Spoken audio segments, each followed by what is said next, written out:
So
ito guys, ito yung ating bagong motor, Kawasaki ZX-6R 2022.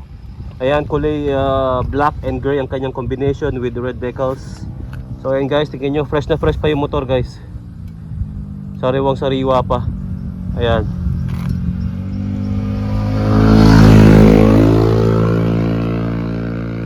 Nakaano siya, Orion na mid-pipe. Ayan, tapos SC Project na carbon. Pero ano lang to, copy lang. Hindi siya original.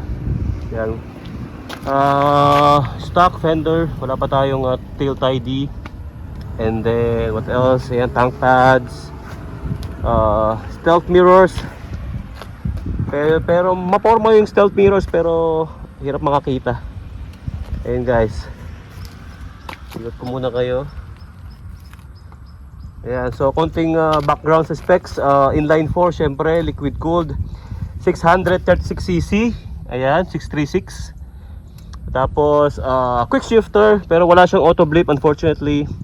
Assist clutch, slipper clutch. Ayan, naka-Nissin siya na 4 piston calipers, Showa na front suspension, fully adjustable. Ayan, tapos dual disc syempre. And then sa likod meron siyang gas charge na fully adjustable na suspension guys. Ayan, kaya maganda yung play nung kanyang rear suspension eh. Sa likod nakaano siya, Bridgestone Batlux Hypersport na S22 180/55, 120/70 sa harapan. So ayan guys, ito Showa na fully adjustable suspension. Ayan, yung kanyang dash from 2019 to 2023 the same lang, analog with digital. Ayan, traction control, full power mode and low power mode. Traction control hanggang 3 levels. Ayan, so ang kulang na lang dito guys talagang auto blip. Ewan ko bakit yung bagong ZX-6R wala pa ring auto blip. Okay, so yun na lang ang kulang, auto blip. And then siguro Brembo brakes. Okay naman yung brake niya, nothing wrong with the brakes with the Nissin. Pero mas maganda kung Brembo, mas maganda yung stopping power. Lalo na sports bike to. Ayan. So ayan guys, walk around ko kayo. Napakakinis ng motor. Tapos naka Evotech tayo na spools, Evotech na sliders, engine sliders. Ayan. Ang ganda ng kanyang color combination. Yung unang ZX-6R ko, all black yun eh, all black na gloss. Ito combination siya ng matte gray and gloss black. And then gustong gusto ko yung kanyang red decals. Yung ZX-10R na lumabas 2022 or 21 yata, the same sila ng itsura, ng kulay at decals. Ayan, siguro palit tayo ng mas mataas na windshield, medyo darker, para mag complement sa kanyang body.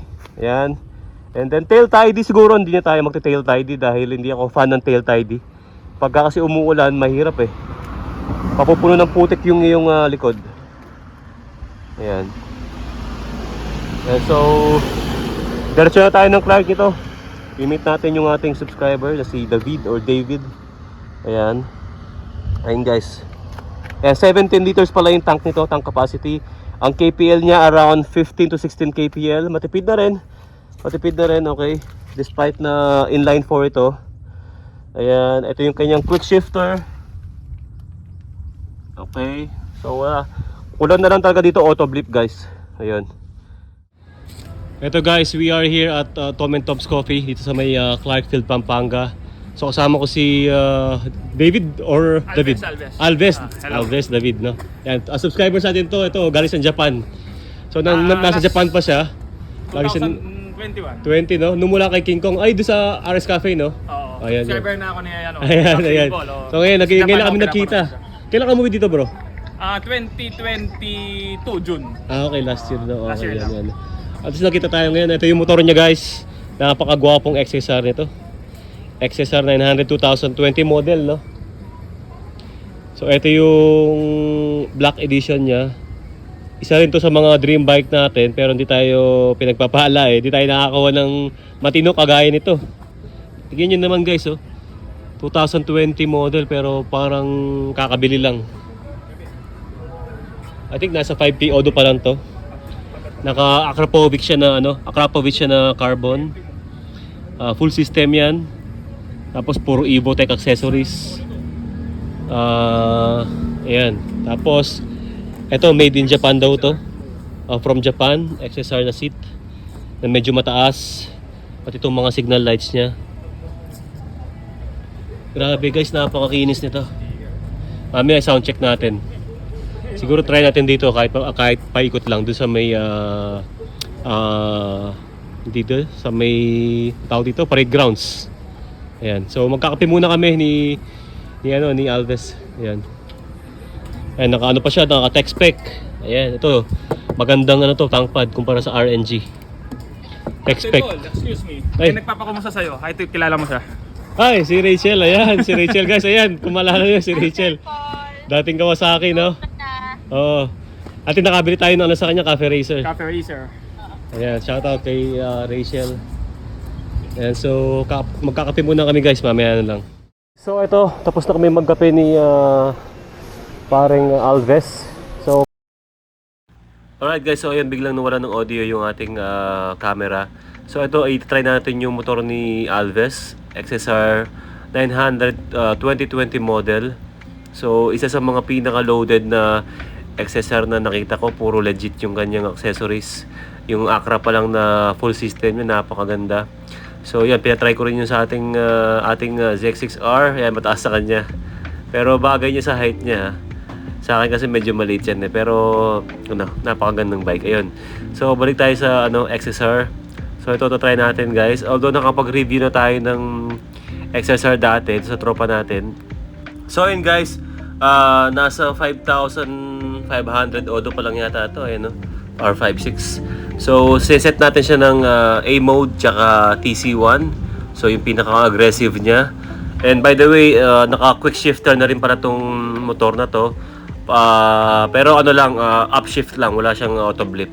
Okay, pero kasi ang regular na XSR from the factory, wala siyang quick shifter eh. Pero ito, nilagyan siya ng quick shifter, which is napakaganda, napaka-smooth ng kanyang pasok ng gears. So ayan, maganda rin yung tunog ng kanyang Acra. Sayang hindi nyo maririnig yung exhaust sound dahil wala nga tayong audio. Hopefully next time may ride natin to ulit guys. Pansin ko sa kanyang motor napaka-smooth ng kanyang throttle. Naka K&N air filter na rin to. And according to Akrapovic, hindi na kailangan i-reflash yung ECU ng XSR. So I think naka-tune na rin to, parang almost a stock exhaust. So hindi naman kasi sa sobrang laki ng tubo ng Akrapovic or Akrapovic. So somehow hindi naman sobrang lean yung air and fuel mixture. So ayan, iba talaga ang power ng Crossplane 3 So when it comes to torque and all the rev ranges, talagang nandun yung power, hindi ka rin talaga mabibitin dito. Ang kulang lang talaga dito is yung damper, lalo na pag high speed medyo mawabo lang talaga. And medyo malambot yung suspension sa harapan. Pero yung kanyang ergonomics, napaka-relax, napakaganda ng kanyang handlebar position. Mas gusto ko yung position ng kanyang handlebar kumpara sa MT-09. And mas gusto ko yung seat height nito kasi medyo mataas ng konti kumpara sa MT-09. So, mas maganda siyang i-ride sa mga tulad ko, medyo matangkad. Ayan guys, so sayang hindi nyo marinig yung yung tunog ng kanyang exhaust. Hindi naman sobrang lakas, ma-bass pa rin, pero pag hinataw mo, yun, maingay din naman. Pero syempre, compared do sa mga SC project, yun talagang bulahaw yung mga yun. Ito smooth lang siya guys. Ayan, so ang tank capacity pala nito nasa 14 liters lang. So nasa siya 19 to 20 kpl depende sa kung anong mode ka.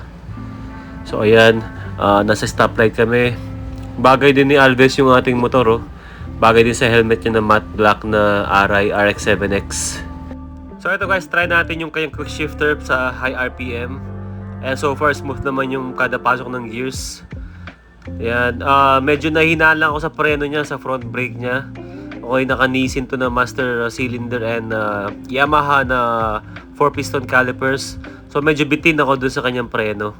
Yun lang siguro yung downside ng XSR, yung kanyang brakes and suspension. Pero overall looks, performance, engine, wala tayong masasabi dyan guys. And especially yung kanyang tunog ng kanyang makina at exhaust. Talagang mapapalingon ka. And syempre yung forma niya, neo retro, hindi naluluma. So kahit na matagal lang motor to, I mean 3 years old, 4 years old, pero napakaganda pa rin ng kanyang looks. Hindi mo siya pwedeng ipagpalit sa iba. Lalo na tong motor na to, napaka-loaded guys. Puro legit, puro Evotech ang kanyang accessories. Yung iba made in Japan pa.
Okay guys, so we are here at Clark Petron.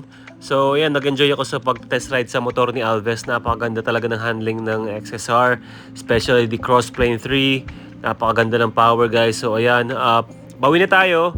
So time check, 4:30 PM. So ito, nag-enjoy ako sa aking ZX6R. Napakaganda ng handling, napakagaan na motor. Yung power niya sakto lang linear yung kanyang power guys, so hindi ka mabibigla sa una. So ayan guys, kung di ka pa nakasubscribe sa akin channel, please hit that subscribe button. Pati na rin yung notification bell para lagi kayong updated. So keep safe and God bless. I'll see you on my next vlog.